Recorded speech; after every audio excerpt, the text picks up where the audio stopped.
Two things I want to say before I begin the message. Number one, I think we have the wrong date for our family night. Somebody look at a calendar, if you will. But as I was sitting up here thinking about it, I said the 19th. I think the 19th is a Friday night. So it'll be the 17th. I see Tommy shaking his head, yes, and I can hear it all the way up here, Tommy. So it's the 17th rather than the 19th. And second, I put Larry Inslee on our prayer list this morning, and I didn't get a chance to say why. But Larry has preached for me several times. I became a Christian when I was preaching over Chesapeake, and I led him into doing a lot of preaching. And he and I have remained good friends down through the years, ever since I first met him. But I ran into them this past week, both he and his wife, at different days. Larry has a cancer problem. He has skin cancer. And he has to watch it, and that's develops, it was a melanoma that skin cancer will develop into. And he's having a flare-up of it at this particular time, and he has medicine he keeps on to keep it from going into melanoma. And I told him that we would have the church pray for that. And second, he fell while he was taking a shower in the bathtub, about 2 weeks ago, and hurt himself pretty bad. And I didn't know about it until last week. So we need to remember him, because he's walking like I walk. And that's pretty bad. That's pretty bad. Second thing I want to bring out is the third thing, rather. I'm going to ask your indulgence this morning. I had Mike bring over the stand here so I can follow my notes. And the reason I'm going to follow my notes is not because I can't remember what I want to say, but I can't remember what I don't want to say. Sometimes your notes keep you from leaving the track and getting off on a bypass. And every time I've gone through this message in my mind, I've had problems. Because why don't I go here? Why don't I go there? So to keep my thoughts central and to keep them on track, I decided that I'm going to use notes this morning and to try to keep myself within the limits that I did as I typed out this sermon. I said a little bit earlier during the communion meditation that there are a lot of things that as you get older, and most of you might understand what I'm saying here, but you go back over the things in your life and what you did in your life. And there was a time in my life that came to my attention this past week. Ruth could tell you I struggled with an introduction to my sermon this morning, trying to get something to lay down the foundation for which I want to say. And I told Debbie earlier one of the things that was in my mind, and I decided not to use it. And I'll tell you personally if you want to hear. Then the year was, I would venture to say, about 1968. Now, some of you weren't even born at that time. Some of you might have been just a teenager at the time. But I can remember the time that I decided that I was going to leave the full-time ministry. I was having spiritual problems, which I can fully understand when people go through it because I've been there. I was having financial problems, and I needed to get to a place where I could make more money than I was making in the ministry.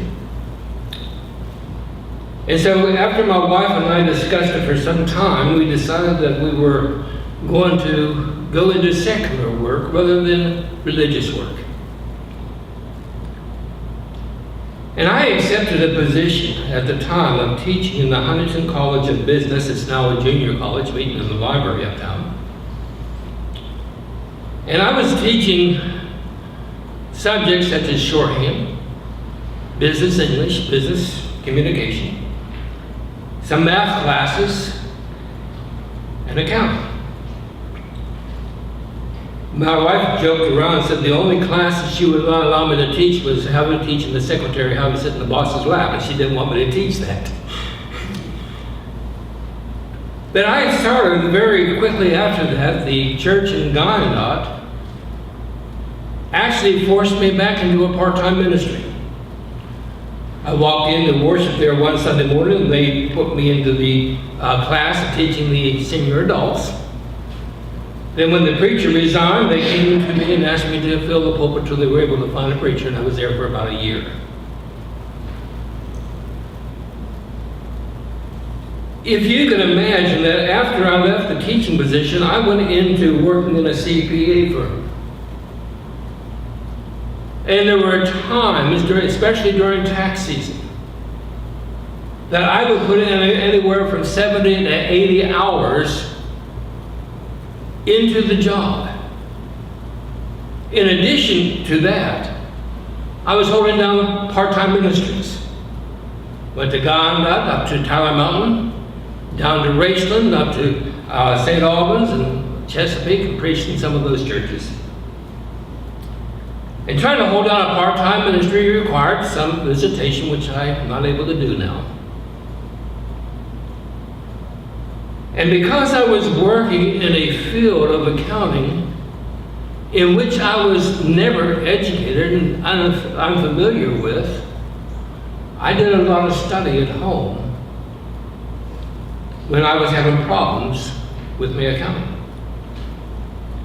In addition to that, I was treasurer of Howes Mills Christian Assembly, and I was treasurer at the same time of Cuyahoga Evangelistic Association. And there were times during that time that I also served as secretary to both organizations. One time during that course of time, I had a friend that was trying to start a gas station and make it a business. And he was having trouble finding people that worked for him, and I worked on Saturdays, pumping gas over in Chesapeake, Ohio.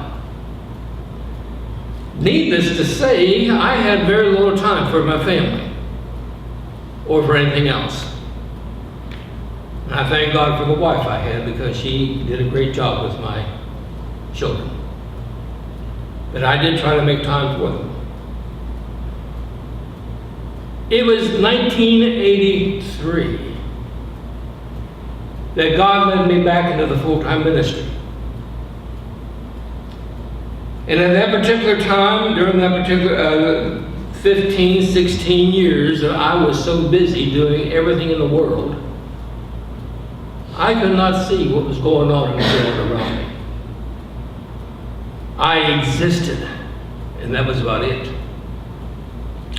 And in 1983, when I went back to full-time ministry and began to evaluate where I was and what had happened in the world, I was shocked. I could not believe what had happened in the world while I was so busy to notice. I was shocked at the moral decline that took place in our nation during that short period of time. I was shocked to find out what had happened spiritually in our nation. And I was shocked at some of the other things that I noticed. Now, while some good things happened that I wasn't aware of, but the technology advanced, the medical school had gone forward, and these were good things, but there were so many evil things that had taken place that I actually asked myself the question, where was I when all these things happened? And the answer was quite obvious. I was just too busy to notice. I call it my Rip Van Winkle effect. Somehow I think this illustrates what has happened in the church. I want you to think back 25 years ago, if you're that old. And I want you to remember what the world, our nation, was like back then, as to opposed to what it's like now. And you might ask yourself the same question. What in the world has happened around us, and why? Last in the morning, I tried to explain some of the things that were going on by using the 6 woes of the book of Isaiah. And I applied them to our nation today. And I gave a conclusion to that idea of what we as Christians can do. I would like to expand upon that just a little bit this morning. And I would like to emphasize what I believe the ills of our society are. I think they can be summed up in the idea of the ABCs of our society ills. It used to be always to be Christian. But now it's addiction, blasphemy, and Christless society. It doesn't take you long to turn television on to find out that these things are there.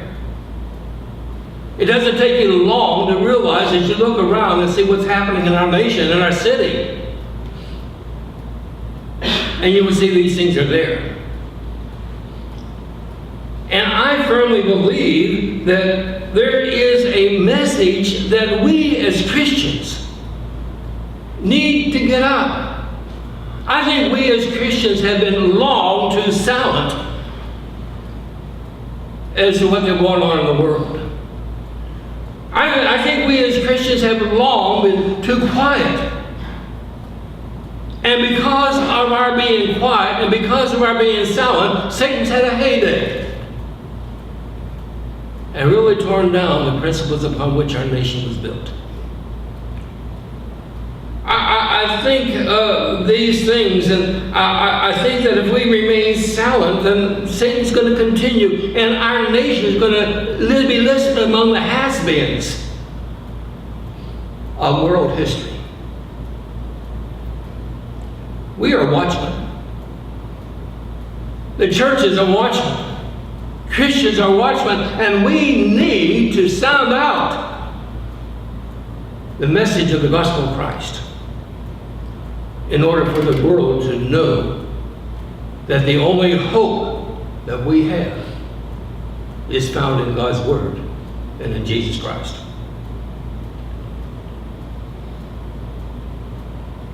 Ruth Graham, the wife of Billy Graham,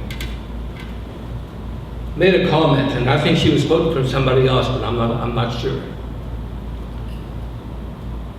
And the quote was made, I understand, by what I heard, that it was made this past 2 weeks. Ever since the Supreme Court decision about same-sex marriage.